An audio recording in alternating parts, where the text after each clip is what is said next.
हूं खुशबू पांडे। स्वागत है आपका हमारे खास कार्यक्रम जनता सरकार, जिसमें हम बात करेंगे सत्ता के सिंहासन से लेकर जनता के सरोकार तक। साथ ही हम आपको बताएंगे प्रदेश सरकार की हर उस योजना के बारे में जिनका सीधा संबंध हरियाणा के जनता से है।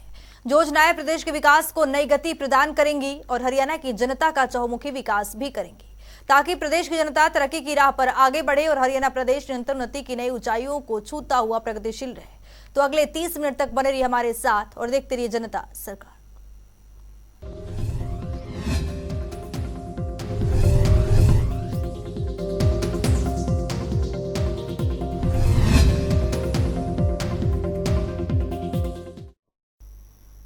मुख्यमंत्री मनोहर लाल ने गुरुवार को प्रेस वार्ता कर प्रदेश के गरीब जरूरतमंदों को एक बड़ी सौगात दी। दरअसल मुख्यमंत्री ने 450 कॉलोनियों में नगर और ग्राम आयोजन विभाग की 239 कॉलोनियों और शहरी स्थानीय निकाय विभाग की 211 कॉलोनियों को नियमित करने का फैसला लिया है। रिपोर्ट के जरिए देखिए।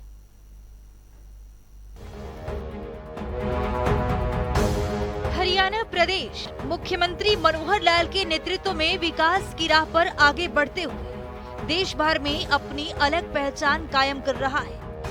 इसी कड़ी में मुख्यमंत्री मनोहर लाल ने गुरुवार को प्रेस वार्ता कर प्रदेशवासियों को एक बड़ी सौगात दी है। दरअसल मुख्यमंत्री मनोहर लाल ने 450 कॉलोनियों में नगर एवं ग्राम आयोजन विभाग की 239 कॉलोनियों और शहरी स्थानीय निकाय विभाग की 211 कॉलोनियों को नियमित करने का फैसला लिया है। मुख्यमंत्री मनोहर लाल ने कहा कि इससे पहले वर्ष 2014 से 2022 तक शहरी स्थानीय निकाय विभाग के तहत आने वाली 685 कॉलोनियां नियमित की गई थी। मित्रों, जैसा भूमिका में बताया गया है कि हमारे शहरों में और शहरों से बाहर भी बहुत से एरियाज़ में लोग बाग अनअप्रूव्ड कॉलोनीज़ में या तो कॉलोनी विकसित हो जाती है, लोग जो डेवलपर्स हैं वो बना लेते हैं, या कुछ लोग उन कॉलोनी को बनने के बाद अपने मकान खरीद लेते हैं। अनअप्रूव्ड कॉलोनीज़ में मकान खरीदने के बाद कई प्रकार की कठिनाइयाँ, समस्याएं वो जो उपभोक्ता है अर्थात जो जिसने मकान बनाया उसको भी आती हैं। शहर के नाते भी सब लोगों को मिलकर के जब अभ्यास उनका होता तो उसमें कई प्रकार की कठिनाइयाँ आती हैं। कुल मिलाकर के डेवलपमेंट जो है अनप्लैन्ड, ये किसी भी तरीके से उचित नहीं माना जाता है। फिर भी मैं समझ सकता हूँ आखिर लोगों की मजबूरियाँ, क्योंकि उतने मकान भी जिस कीमत पर लोगों को चाहिए, जिस कॉस्ट के हिसाब से चाहिए, उतने न तो डेवलपर्स लाइसेंस लेके बना पाते हैं और HSVP का भी एक लिमिटेड दायरा है, उस हिसाब से वो भी अपना बनाते हैं, तो सबके लिए शायद आवश्यकता पूर्ति नहीं होती है। तो ऐसे अनअप्रूव्ड कॉलोनीज़ का पिछले कई वर्षों से ये क्रम लगातार चलता रहा है। हमने जब शासन में आया तो विचार किया कि इन चीज़ों को कैसे दुरुस्त किया जाए, ठीक किया जाए, तो उस क्रम को आगे बढ़ाया। हमारे डिपार्टमेंट, चाहे अर्बन लोकल बॉडीज़ है, चाहे टाउन कंट्री प्लानिंग है, इवन गांव के आसपास भी कुछ कॉलोनियाँ बनती हैं, तो रूरल डेवलपमेंट को भी कहा है कि रेगुलेटेड कॉलोनीज़ की संख्या बढ़नी चाहिए और जो पहले बन गई हैं उन पर कुछ ना कुछ जो पहले वाली शर्तें हैं उनमें कुछ छूट दे करके उनको अप्रूव करके, ताकि उनके ऊपर एक तलवार इलीगैलिटी का या एनक्रोचमेंट जो होती है उसका वो तलवार न लटके रहे, उनको सुविधा दी जाए। 2014 से 22 तक 685 कॉलोनी हमने नियमित की थी और उसके बाद बहुत बड़ी संख्या में लोगों ने अप्लाई भी किया, हमने रजिस्ट्रेशन कराया। उसमें आज फिर इस वर्ष 2023 के अंदर पीछे 131 कॉलोनी का नोटिफिकेशन हुआ भी था, लेकिन उस समय टाउन कंट्री प्लानिंग की ओर से वो सारा तैयार नहीं था। आज कुल मिलाकर दोनों विभागों की ओर से, अर्बन लोकल बॉडीज़ और टाउन कंट्री प्लानिंग की ओर से मिलाकर वो 131 भी उसमें ला ली गई हैं। तो 450 नई कॉलोनी को अप्रूवल ये दिया जाता है, जिसका सारा फॉर्मेलिटीज़ जो है वो दोनों विभागों ने पूरी कर ली है। नोटिफिकेशन या तो हो गया होगा या फिर आज हो जाएगा। मुख्यमंत्री मनोहर लाल ने प्रेस वार्ता के दौरान बताया कि पिछली सरकार ने अपने 10 साल के कार्यकाल में 874 अनधिकृत कॉलोनियों को नियमित किया था। हालांकि वर्तमान सरकार ने एक अलग दृष्टिकोण अपनाया है और नागरिक सुविधाओं पर ध्यान केंद्रित करते हुए नियमितीकरण के मानदंडों में ढील दी है। उन्होंने कहा कि इन कॉलोनियों में रहने वाले लोगों के जीवन स्तर में सुधार करने के लक्ष्य से नागरिकों की सुविधा के लिए अनधिकृत कॉलोनियों को नियमित करने के लिए मानदंडों में छूट दी गई है। मुख्यमंत्री ने अनधिकृत कॉलोनियों के संबंध में भविष्य की योजना को साझा करते हुए बताया कि वर्तमान में प्रदेश में कुल 1856 अनधिकृत कॉलोनियों को नियमित करना विचाराधीन है। इनमें 727 कॉलोनियां नगर एवं ग्राम आयोजन विभाग और 1129 कॉलोनियां शहरी स्थानीय विभाग के तहत आती हैं।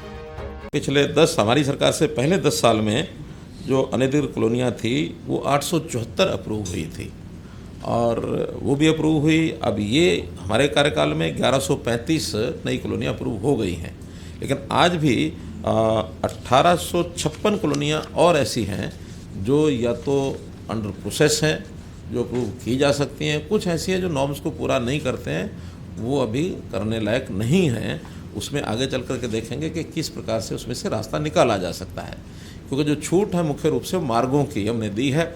अभी कॉलोनी की अप्रोच 6 मीटर की होनी चाहिए और इंटरनल रोड्स 3 मीटर से छोटी नहीं होनी चाहिए, क्योंकि ऐसा माना जाता है कि 3 मीटर एक आवश्यक ऐसी चौड़ाई है जिसमें वहाँ की कोई भी आकस्मिक सेवाएं भी देने के लिए आवश्यक है।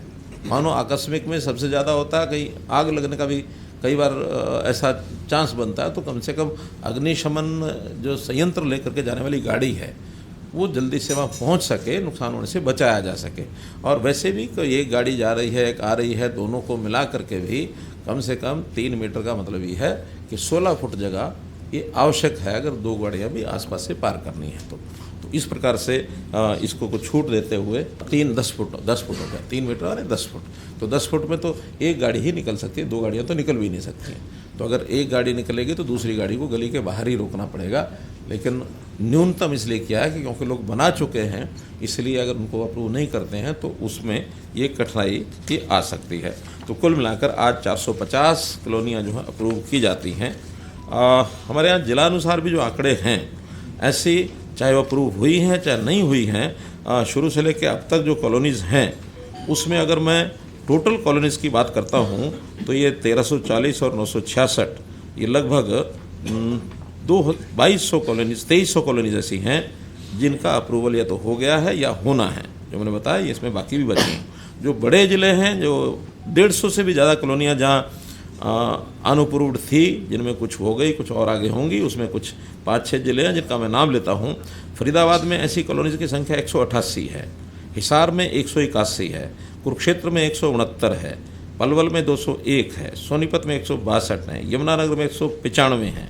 ये जब 150 से ऊपर हैं, बाकी 150 से कम भी हैं। तो आगे इसमें और भी विभाग को मैंने कहा है कि इसको जितने भी संभव हैं जल्दी से जल्दी विचार करके उसको किया जाए। मुख्यमंत्री ने जिलावार कॉलोनियों की जानकारी देते हुए बताया कि फरीदाबाद में 59, फतेहाबाद में 16, गुरुग्राम में 3, हिसार में 20, झज्जर में 25, कैथल में 30, करनाल में 2, कुरुक्षेत्र में 25 अनधिकृत कॉलोनियों को नियमित किया गया है। साथ ही नूह में 35, पलवल में 31, पानीपत में 22, रेवाड़ी में 14, रोहतक में 32, सिरसा में 9, सोनीपत में 35 और यमुनानगर में 92 अनधिकृत कॉलोनियों को नियमित किया गया है। आज के किस जिले में कितनी कॉलोनी है ये बताना है। आज में फरीदाबाद में 59, फतेहाबाद में 16, गुरुग्राम में 3, हिसार में 20, झज्जर में 25, कैथल में 30, आपको सब लिखित मिलेगा, करनाल में 2, कुरुक्षेत्र में 25, नूह में 35, पलवल में 31, पानीपत में 22, रेवाड़ी में 14, रोहतक में 32, सिरसा में 9, सोनीपत में 35 और सबसे ज्यादा है यमुनानगर में 92 92। मुख्यमंत्री ने कहा कि कुछ अनधिकृत कॉलोनियां पालिका क्षेत्र से बाहर भी बन गई थी। इनमें रहने वाले लोग वर्षों से बुनियादी सुविधाओं से वंचित थे। हमने उनकी पीड़ा को समझा है और पहली बार पालिका क्षेत्र से बाहर की कॉलोनियों को भी नियमित करने का काम किया है। साथ ही उन्होंने बताया कि नगर एवं ग्राम आयोजन विभाग के तहत आने वाली कॉलोनियों को कम से कम 2 एकड़ क्षेत्र में बसी अलग थलग कॉलोनियों को नियमित करने का निर्णय लिया है। टाउन कंट्री प्लानिंग की जो कॉलोनीज हैं पहली बार अप्रूव कर रहे हैं। इससे पहले केवल अर्बन लोकल बॉडीज की ही कॉलोनीज हैं, उनको अप्रूव किया करते थे। लेकिन जो म्यूनसिपल एरिया है और उसके बाद फिर एक जो एरिया रहता है अर्बनाइज्ड एरिया यानी controlled area, town country planning को ने जो अपनी एक सीमा बनाई हुई कंट्रोल्ड एरिया की, तो यूएलबी के एरिया के बाहर कंट्रोल्ड एरिया के अंदर जो कॉलोनीज हैं उसका सारा कामकाज का जो जिम्मेवारी है वो टाउन कंट्री प्लानिंग की है। तो टाउन कंट्री प्लानिंग ने वहाँ सारी शर्तें देखने के बाद उनको अप्रूव किया है और वहाँ जो भी डेवलपमेंट चार्जेस होंगे उसके बाद उसको HRDA के माध्यम से वहाँ उन कॉलोनीज़ को विकसित किया जाएगा। तो इतनी जो कॉलोनीज़ हमने अप्रूव की हैं अभी, इसके ऊपर विशेष खर्चा भी, क्योंकि केवल डेवलपमेंट चार्ज से तो पूरा हो नहीं पाएगा, खर्चा ज़्यादा होता है, डेवलपमेंट चार्ज कम आते हैं। हमने इस वर्ष 500 करोड़ रुपया अपने बजट में एक स्पेशल प्रावधान ऐसी जो कॉलोनीज़ हैं उनके लिए एक प्रावधान किया है और ये सब होने के बाद आवश्यकता पड़ेगी तो और भी करेंगे, लेकिन ऐसी जो अनडेवलप्ड कॉलोनीज़ हैं उनको डेवलपमेंट की जिम्मेदारी भी ULB की और टाउन कंट्री प्लानिंग की आती है, उस नाते से हम करेंगे। टाउन कंट्री प्लानिंग ने जो साइज़ रखा है छोटे से छोटा, 2 एकड़ की अलग थलग जो कॉलोनी है उसको भी अप्रूव कर दिया है। 2 एकड़ से नीचे उसी कॉलोनी को अप्रूव किया गया है जो किसी ऐसी कॉलोनी पहले से बनी है उसके साथ लगती है। अप्रूव्ड कॉलोनी पहले है लेकिन उसके साथ 1-1.5 एकड़ का कोई है, उसको साथ लगती कॉलोनी को भी कर दिया है ताकि उसकी जो सेवाएं हैं, रास्ते की, बाकी सब पहले से अप्रूव्ड कॉलोनी के साथ वो जोड़ा जा सके। जो जिसको कहना चाहिए स्टैंड अलोन 2 एकड़ से कम नहीं किया है, तो 2 एकड़ से ऊपर की सब कॉलोनीज वो की हैं। कहीं कहीं अप्रूव्ड कॉलोनीज में पहले कुछ कमियां ये रह गई थी कि बीच बीच में जो खाली प्लॉट थे उन खाली प्लॉट को भी अनअप्रूव्ड श्रेणी में माना गया था। अब उन्होंने तय किया कि किसी अप्रूव्ड कॉलोनी के अंदर कोई छोटा आइसोलेटेड एक प्लॉट अनअप्रूव्ड की श्रेणी में था, उनको भी सबको अप्रूव कर दिया है, ताकि वो जो बीच बीच में अनअप्रूव्ड की श्रेणी दिखा करके और कुछ खेल भी चलते थे, वो खेल सारे हमने बंद कर दिए हैं। इसके साथ ही मुख्यमंत्री मनोहर लाल ने बताया कि अनधिकृत कॉलोनियों को नियमित करने के लिए ये भी शर्त थी कि ऐसी कॉलोनियों में रेजिडेंट वेलफेयर एसोसिएशन बनाकर आवेदन करेंगे, लेकिन नागरिक कल्याण समिति या तो बन नहीं पाई या पंजीकृत नहीं हो सकी। इसीलिए सरकार ने निर्णय लिया है कि कॉलोनी के कम से कम 5 निवासियों की ओर से भी अलग अलग कॉलोनी को नियमित करने के लिए आवेदन प्रस्तुत किया जाता है, तो उन आवेदनों पर भी विचार किया जाएगा। इन सब कॉलोनीज को हमने कहा कि पहले तो शर्त थी कि वहाँ कोई एक रेजिडेंट वेलफेयर एसोसिएशन बना करके वो यानी अप्लाई करे। बाद में बहुत जगह पर वो बना नहीं पाए हैं और बनाई तो रजिस्टर्ड नहीं थे, तो उस शर्त को हमने ख़त्म किया कि अब कोई भी उस कॉलोनी के 5 नागरिक जिनका मकान उसमें है वो मिल करके अगर अप्लाई करते हैं तो उस कॉलोनी को रजिस्ट्रेशन मान लिया जाएगा, उसके ऊपर हम काम करेंगे। और इन कॉलोनीज़ का जो शुल्क है डेवलपमेंट चार्जेस, उसके अंदर दोनों ने विभागों ने अपना अपना अलग अलग रखा है। पहले से जो ULB का है वो सीधा सीधा कि जो वहाँ का रेट है यानी कलेक्टर रेट, उस कलेक्टर रेट का 5% जो है डेवलपमेंट चार्ज, जब भी उनकी कोई रजिस्ट्री होती है, कोई इंतकाल होता है या कोई और उनको ज़रूरत पड़ती है, उसी समय वो जमा करा सकते हैं। पहले चाहें तो पहले भी करा सकते हैं, कराना मना नहीं है, बल्कि पहले कराने का एक लाभ ये भी होता है कि आज की दर के ऊपर 5% को देना होगा। मान लो अगर वो देर करते हैं और बाद में वो कलेक्टर रेट बढ़ जाता है तो फिर बढ़े हुए दर के हिसाब से देना पड़ेगा। तो इसलिए ये जो कलेक्टर रेट है इसकी संभावना साल दर साल बदलने रहने की होती है, तो बदलने का वजन आगे न पड़े, इसलिए मैं तो अपील यही करूँगा कि जितना जल्दी हो सके उस डेवलपमेंट चार्ज को जमा कराएं ताकि उनका जो बोझ है वो समाप्त हो जाए। फिर भी अगर कोई नहीं कर सकता तो बाद में भी करना चाहे कर सकता है, लेकिन जो ट्रांजैक्शन कोई होती है तो उसके समय उसको जो किया जाएगा। हमने पिछले दिनों में जो अनऑथराइज कॉलोनीज़ हैं उनकी सेल डीड को भी बंद किया था, और सेल डीड को इसलिए बंद किया था कि कम से कम आगे कोई भी अनऑथराइज कॉलोनी डेवलप ना हो। ये हमने 1 जुलाई 2022 को किया था। उस समय एक विषय आया था कि 1 जुलाई 2022 तक भी कुछ लोगों ने एग्रीमेंट टू सेल कर लिए थे, तो उसको हमने तय किया कि जिनका पहले से सेल एग्रीमेंट टू सेल अगर ये किया हुआ है सेल डीड वगैरह, तो उसको बेचा हुआ माना जाएगा, उनको भी उसमें रजिस्ट्री उसकी बाद में कराई जा सकेगी। इस मौके पर मुख्यमंत्री के मुख्य प्रधान सचिव DS ढेसी, नगर एवं ग्राम आयोजन विभाग के अतिरिक्त मुख्य सचिव अरुण गुप्ता, मुख्यमंत्री के प्रधान सचिव उमाशंकर, मुख्यमंत्री के अतिरिक्त प्रधान सचिव डॉक्टर अमित अग्रवाल सहित कई अधिकारी उपस्थित रहे। जनता टीवी के लिए चंडीगढ़ से पवन सिवर की रिपोर्ट। हरियाणा की वर्तमान सरकार के कुशल मार्गदर्शन में हमारा गांव जगमग गांव योजना के तहत घर घर तक बिजली पहुंची है। मनोहर सरकार में ही प्रदेश के हर घर में 24 घंटे बिजली मिल रही है। इसी कड़ी में आज हरियाणा बिजली विनियामक आयोग के गठन की रजत जयंती के अवसर पर बिजली विनियामक आयोगों के क्षेत्रीय सम्मेलन आयोजित किया गया, जहां मुख्यमंत्री मनोहर लाल ने बताया कि बिजली कंपनियों को घाटे से उबारने के लिए प्रधानमंत्री नरेंद्र मोदी की पहल पर उदय स्कीम लागू की गई है। इस रिपोर्ट के जरिए समझिए।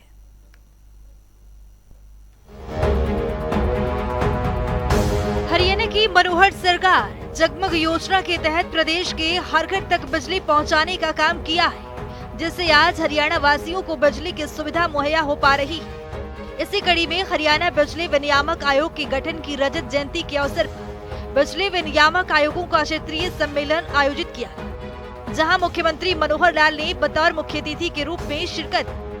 इस अवसर पर मुख्यमंत्री ने लोगों को संबोधित करते हुए बताया कि राज्यों के बिजली विनियामक आयोगों का जिस उद्देश्य को लेकर गठन किया गया था, उस दिशा में उपभोक्ताओं के हित में बड़ी सेवा कर रहे हैं और अपने स्तर पर बिजली सुधार में सकारात्मक कार्य कर रहे हैं, जिसके फलस्वरूप हरियाणा की सभी बिजली कंपनियां पहली बार मुनाफे में पहुंची।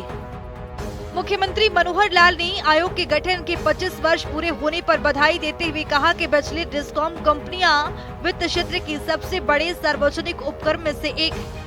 बिजली कंपनियों को घाटे से उबारने के लिए प्रधानमंत्री नरेंद्र मोदी की पहल पर उदय स्कीम लागू की गई थी, जहां हरियाणा सरकार के प्रयासों के फलस्वरूप बिजली कंपनियों का 25,950 करोड़ रुपए का घाटा सरकार ने अपने स्तर पर वहन किया है और आज हरियाणा की सभी चारों बिजली कंपनियां मुनाफे में चल रही हैं। सम्मेलन में मुख्यमंत्री मनोहर लाल ने कहा कि सबसे पहले साल 2014 में जब उन्होंने हरियाणा की सत्ता की बागडोर संभाली थी, तो उस समय उन्होंने बिजली सुधार का संकल्प लिया था और वर्ष 2015 में तत्कालीन भिवानी जिले के बाड्डा में जहां बिजली को लेकर बड़े बड़े आंदोलन हुए, वहां पर आयोजित रैली में उन्होंने उपस्थित लोगों से झोली फैलाकर बिजली के बिल भरने की अपील की थी, जिसका लोगों पर इतना असर हुआ कि लोग स्वयं बिजली के बिल भरने के लिए आगे आ रहे हैं और इसके फलस्वरूप हमारा गांव जगमग गांव योजना के तहत प्रदेश के 5,745 गाँव में 24 घंटे बिजली आपूर्ति संभव हो पाई है। इतना ही नहीं, पिछले 9 वर्षों में बिजली बिलों के रेट भी नहीं बढ़ पाए हैं। मुख्यमंत्री मनोहर लाल ने कहा कि लाइन लॉसेस भी 34% से घटाकर 15% कम हो गया है।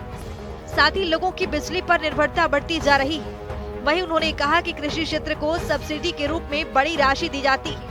हरित ऊर्जा को विकल्प के तौर पर अपनाने की योजनाएं बनाई जा रही हैं। वहीं पीएम कुसुम योजना के तहत पिछले वर्ष हरियाणा में 53,000 कृषि नलकूपों और सौर ऊर्जा पर लगाया गया है और इस वर्ष 70,000 कृषि नलकूपों को सौर ऊर्जा पर लाने का लक्ष्य रखा गया है। इस अवसर पर हरियाणा बिजली निगमों के चेयरमैन पीके दास, पुलिस महानिदेशक शत्रुजीत कपूर, उत्तर हरियाणा बिजली वितरण निगम के प्रबंध निदेशक डॉक्टर साकेत कुमार सहित कई अधिकारी उपस्थित रहे। जनता टीवी के लिए चंडीगढ़ से पवन सिवर की रिपोर्ट। हरियाणा की मनोहर सरकार शिक्षा के क्षेत्र में प्रदेश हित में कई बड़े कार्य कर रही है, जिससे प्रदेश के युवा अपने अपने क्षेत्र में परचम लहरा रहे हैं। इसी कड़ी में पंचकूला के लोक निर्माण विश्राम गृह में मेधावी छात्र सम्मान समारोह आयोजित किया गया, जहां मुख्यमंत्री मनोहर लाल ने विद्यार्थियों से सीधा संवाद करते हुए उनका मार्गदर्शन भी किया और 160 मेधावी छात्रों को प्रशस्ति पत्र देकर उन्हें भेंट किया। रिपोर्ट के जरिए देखिए।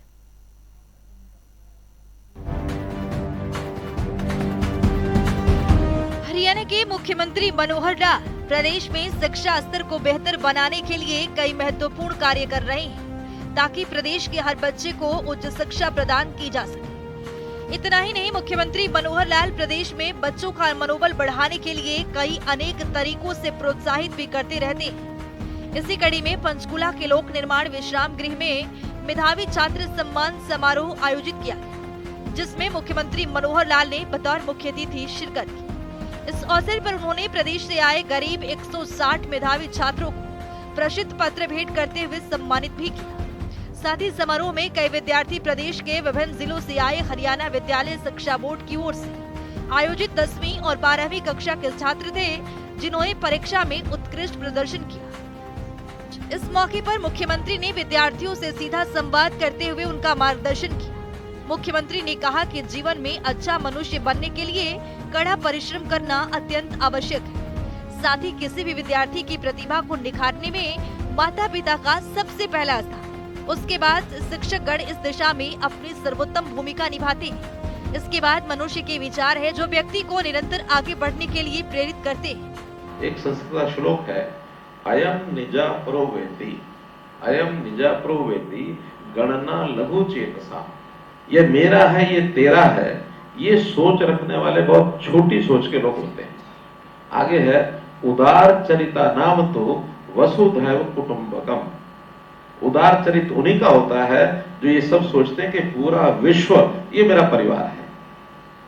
जब इतना बड़ा विचार आदमी का होता है, फिर वो अंतर्राष्ट्रीय संबंधों की बात सोचता है।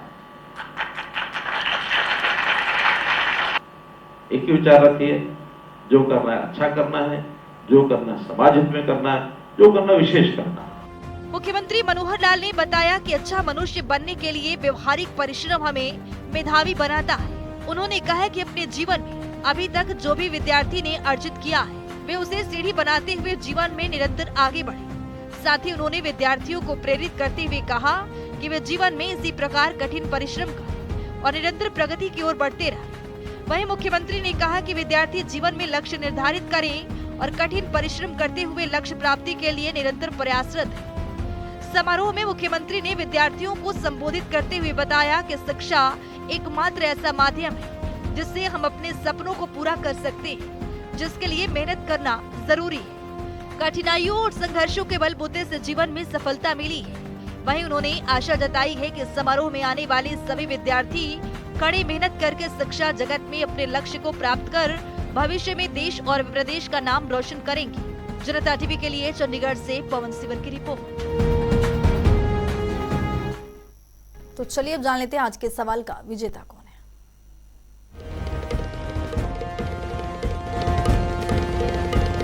तो बात अब आज के विजेता की। जैसा कि आप जानते हैं, हर रोज एक नया सवाल पूछते हैं, सही जवाब देने वाले के नाम और तस्वीर अपने टेलीविजन स्क्रीन पर दिखाते हैं, साथ ही उसको उपहार भी देते हैं।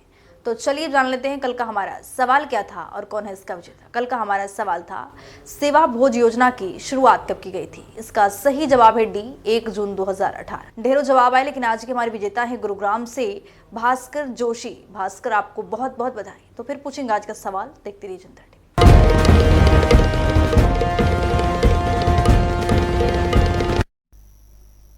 तो वक्त हो गया है आज की मुलाकात का। आज की मुलाकात में हम हर दिन नए शख्सियत से आपको रूबरू कराते हैं, उनकी कार्यप्रणाली पर बारीकी से नजर डालते हैं और जानते हैं वो तमाम योजनाएं जो बनी है हरियाणा की जनता के लिए।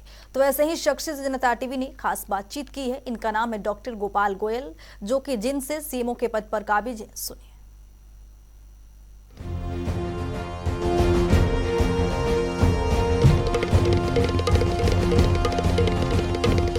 माननीय मुख्यमंत्री द्वारा ये एक स्कीम शुरू की गई थी, मुख्यमंत्री मुफ्त इलाज योजना, MMIY बोलते हैं इसको।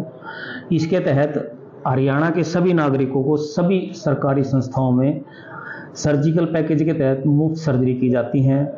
फ्री जो बेसिक इन्वेस्टिगेशन है, जैसे एक्सरे है, ECG है, और जहाँ पर उपलब्ध है वहाँ अल्ट्रासाउंड भी। इसके अलावा ज़्यादातर ब्लड टेस्ट वो भी फ्री किए जाते हैं। सारे इंडोर सर्विसेज फ्री हैं, सारी OPD सर्विसेज फ्री हैं, और ड्रग जो भी दवाई मरीज को है सब फ्री में दी जाती हैं। इसके अलावा रेफरल ट्रांसपोर्ट एम्बुलेंस की सुविधाएं भी कुछ शर्तों के साथ लगभग फ्री है, और दांतों का इलाज भी फ्री में किया जाता है। तो इसके तहत सरकार एक धनराशि हर एक डिस्ट्रिक्ट में उपलब्ध कराती है, जिसके तहत हम उसी धनराशि से सामान खरीद कर, दवाइयाँ खरीद कर प्रत्येक अस्पताल में देते हैं। तो इसी के तहत हमें पिछले साल 2,75,00,000 रुपये डिस्ट्रिक्ट जींद में मिले थे, और इस साल अभी तक 50 लाख रुपए भी आ चुके हैं, और ये धनराशि सिर्फ MMY स्कीम के तहत खर्च की जाती है। ये लोगों को बहुत फ़ायदा है। जो गरीब, पिछड़े और कमज़ोर तबका है, उनको दवाइयाँ, इलाज सब कुछ फ्री में मिलता है। हालांकि इसमें कोई इनकम लिमिट नहीं है, कोई अगर अमीर आता है हम उसको भी दवाई, एक्सरे, ECG सब उसका फ्री में होता है। तो ये सब हरियाणा के सभी नागरिकों के लिए एक तरह से ये बहुत बड़ी सुविधा है जो सरकार द्वारा दी जा रही है।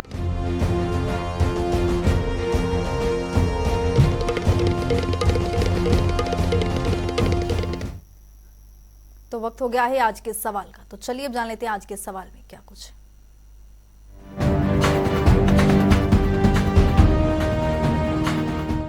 हर रोज की तरह हाजिर हूं आज का सवाल लेकर। जैसा कि आप जानते हैं हर रोज एक नया सवाल पूछते हैं, सही जवाब देने वाले के नाम और तस्वीर अपने टेलीविजन स्क्रीन पर दिखाते हैं, साथ ही उसको उपहार भी देते हैं। तो चलिए नजर डालते हैं आज के सवाल पर।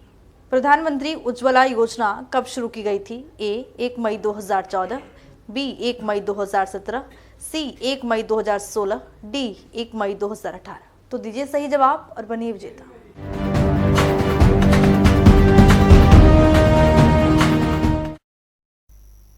तो हमारे खास कार्यक्रम जनता सरकार में आज के लिए इतना ही। नमस्कार।